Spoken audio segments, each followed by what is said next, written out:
We begin now at 11 with breaking news for you. Did you feel a little rumble just a short while ago? Oh, New England, the preliminary report shows an earthquake. 3.8 magnitude quake just happened in our area. Good morning, everyone. I'm Melody Mendez. I'm Lauren Melendez. So, yeah, apparently we had some shaking in our Boston Media Center, and I feel left out because you and everybody else felt it. Yeah. I didn't feel anything. I didn't feel it either. Listen, here's the thing. Where's the fun in that? I was very still sitting at my desk typing, so I felt it kind of rumble. Okay. But I thought it was just a semi going by or unloading something. But no, this was real. And that's kind of what you feel when you're far from the epicenter. So the epicenter was just southeast of York Harbor, Maine, and you can see the shake map. This is from the USGS. If you did feel it, go to the USGS website and report what you felt, because this is where these reports are coming from. So on the shake scale, it's not all that high, but it was definitely felt, especially right along the coast there. And look at how far out it was actually felt as well. Of course, you can see the color getting more and more dull the further west that you go, but it wasn't only felt just along the coast. It was felt to Boston, it was felt to the South Shore, and then it was felt all the way towards Vermont and even western Massachusetts. So typically of this magnitude, 3.8, excuse me, we're going to hear updates about this all day today as they go and look at the actual scale and look at that shaking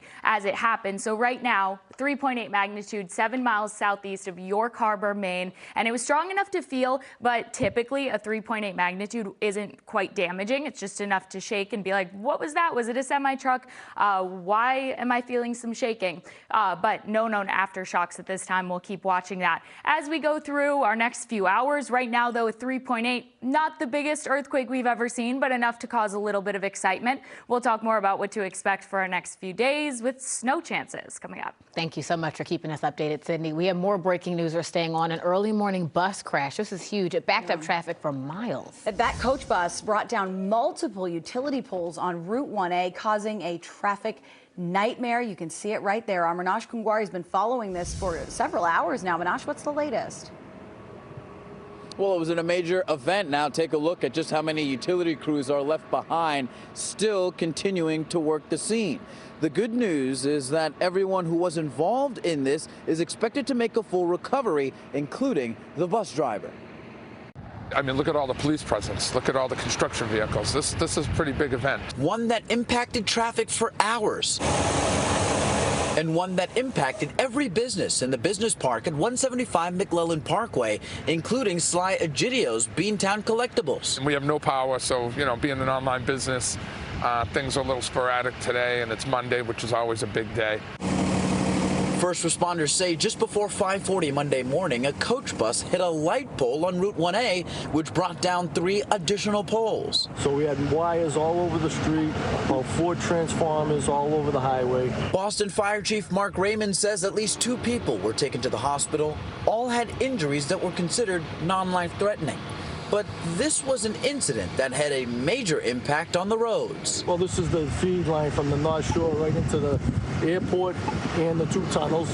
So this is where everybody comes, right through here. We landed. It took us over an hour to get here from Logan Airport. What are we, a mile away, if that? Egidio knows all about the traffic. Monday morning, he was at Logan Airport coming back from a work trip in Las Vegas. You know, it was a 4-minute ride, Uber ride out of here. And it was an hour Uber ride back. I guess it could have been worse. What I'm trying to figure out is how this even happened. And that's exactly what police will now be working to find out. The second we get more information like who may be at fault and why, we'll be sure to keep you guys updated. But for right now, we're live here in East Boston. Manash Kungwari, NBC 10 Boston. Manash, thank you. What's being called a police special investigations team is now involved in a case surrounding a varsity cheer coach at Quincy High School. On Friday, the superintendent sent a letter to parents saying a cheer coach is accused of giving students weed and alcohol and sharing inappropriate pictures online. They are currently on administrative leave after violating state and federal law. Now, the superintendent went on to say, quote, "I would like to thank the members of the school community who brought these incidents to the attention of the school and district administrators. Quincy Public Schools is committed to providing a safe and secure learning environment for all." Well, dozens of lecturers at Tufts University are launching a 2-day strike. This is after they say contract negotiations with the school just fell apart. NBC 10's Bianca Beltran live in Medford for us, where a rally is happening now. So just set the scene for us here, Bianca.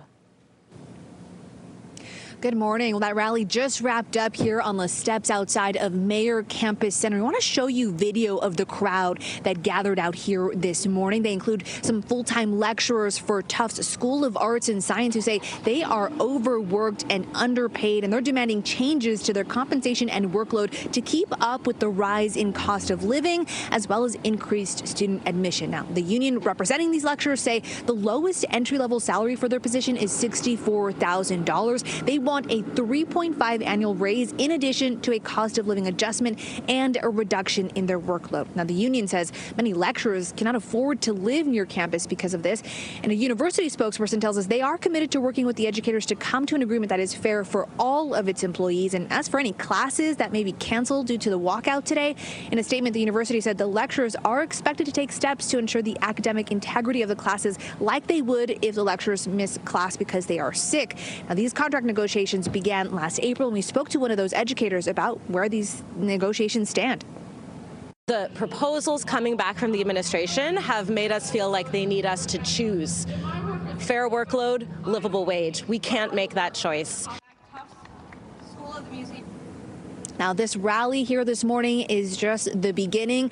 Later today at 12:30, the lecturers are planning to take part in a teach-in at Curtis Hall. And then tomorrow is another full day of strike with picketing in the morning from 9 to noon. And then they're planning a protest outside of the provost office in the afternoon. Reporting live from Tufts University, I'm Bianca Beltran, NBC 10 Boston. Bianca, thank you for that update.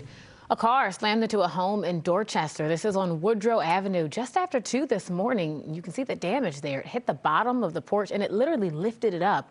There are some structural concerns. Inspectional services plan to be checking it out later. Fortunately here, nobody was hurt. All right, concerns about the bird flu outbreak nationwide continue to grow this morning. From the closing of a public park in Brockton to the price of eggs at the grocery store, the impact is being felt in more ways than one. And NBC 10 Boston's Alicia Palumbo has reaction now from Waltham. Your trip to the grocery store may end up costing you more as egg prices have soared 65% over the past year, and that's if you can find them on the shelves at your local market. They are bare today. They are very bare. Some stores like Wegmans warning customers in their app that avian flu will cause the supply to fluctuate and prices to rise. Today I look for eggs, but I don't look at the price. It's a staple, and it really is for breakfast and baking, everything. And that means it's also affecting restaurants, especially diners that have mostly egg-based meals. Avian flu has infected 67 people over the past year, causing 1 death. But experts say the disease has almost 100% mortality rate in animals. We are dealing with a lot of dead birds out on the ponds. Concerns over birds possibly being infected with bird flu have led officials to shut down DW Field Park in Brockton and Avon. I know there's been 20 or 30, so they're going to have to go from there. I don't know how they're going to go in and pick them up. They'll probably have to have people come up suited for it so nobody comes down with bird flu.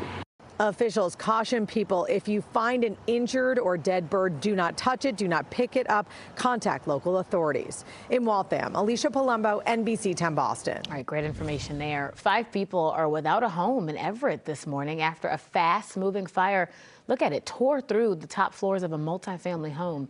Neighbors pulled out their phones as these flames just swallowed the roof. The Everett Fire Department was called to Woodlawn Street. That was around 12:30 Sunday. Everyone who lives there did make it out safely. Firefighters, too, rescuing several cats. All right, there's no school today for students at Pentucket Regional Middle High School in West Newbury after a fire over the weekend. Officials say the fire started on the stage of the school's auditorium Saturday afternoon.